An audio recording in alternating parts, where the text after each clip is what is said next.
7h22 sur Sud Radio, tout compte fait. Éric Revel, bonjour Éric. Bonjour Patrick, bonjour à tous. Le plan de sobriété énergétique va être dévoilé, je disais, cet après-midi. Le but donc, économiser de l'énergie alors que les prix explosent.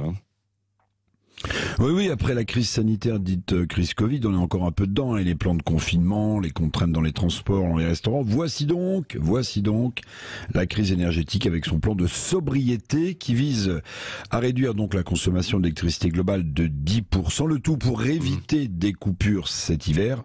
Je passe évidemment les raisons pour lesquelles nous sommes dans cette situation aujourd'hui, puisque l'heure est au plan de sobriété, Patrick. Oui, c'est ça. Alors, quelles mesures précises, Qu'est-ce qu'il va y avoir dans ce plan ? Alors vous l'avez dit, il y en a des dizaines. Moi j'en ai relevé quelques-unes. Il va être dévoilé tout à l'heure en début d'après-midi. Alors les grandes lignes, il y a encouragé le télétravail, notamment dans l'administration, pour fermer des bureaux. Mais est-ce qu'on consommera pas plus d'ailleurs à la maison en faisant du télétravail ? Bon, c'est une question. Il y a incité au covoiturage. Il y a un bonus de 100 € pour ceux que ça intéresse. À chaque fois qu'on s'inscrit et qu'on est nouveau pour du covoiturage, on prendra un petit chèque de 100 €. Bon, couper l'eau chaude, vous l'avez dit, dans les administrations. Extinction des lumières dans les magasins entre 1h et 6h du matin. Bon, pourquoi pas. Réduction des éclairages de stade dans les stades. Alors, je sais pas si ça permettra au PSG de gagner plus facilement ses matchs de Champions League, j'en sais rien. Bon, dans ce catalogue à la Prévert, l'addition des petits gestes citoyens, travaillé d'ailleurs depuis des mois par les experts des secteurs, va, paraît-il, nous faire économiser une énergie. Bon, vous en avez encore parlé avec cet habitant de Nice. Bon, les prix explosent, on sait plus trop comment faire dans les entreprises ou même et surtout dans les collectivités locales. Oui, c'est ça. Quelle est votre analyse politique, mais aussi sociétale, Éric Revel, de ce plan de sobriété ?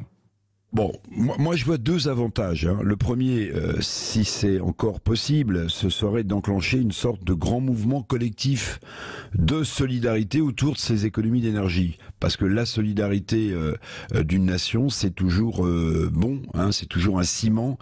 Et le moins qu'on puisse dire, évidemment, c'est que la société française est largement fracturée. Donc peut-être que si ensemble nous respectons ces petits gestes d'économie, ça dégagera une forme de solidarité dont on a quand même bien besoin en France en ce moment. Le second avantage, à mon sens, de ce plan de sobriété énergétique, l'air de rien, c'est de nous habituer à une société de moindre abondance, comme l'a dit le chef de l'État, mais aussi à une société qui va transiter écologiquement des énergies fossiles vers des énergies plus durables, parce qu'en nous habituant à consommer moins, on prend conscience évidemment de la rareté des choses et du basculement d'un type d'énergie vers un autre type d'énergie. Alors ce double challenge, Patrick, est complexe parce que la route est pentue.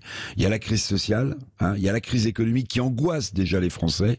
Le plan de sobriété peut rajouter à nos difficultés existentielles, mais après tout, on se réveille, on peut encore rêver, même le matin, que ces petits gestes du quotidien nous remettent ensemble sur le chemin d'une certaine solidarité.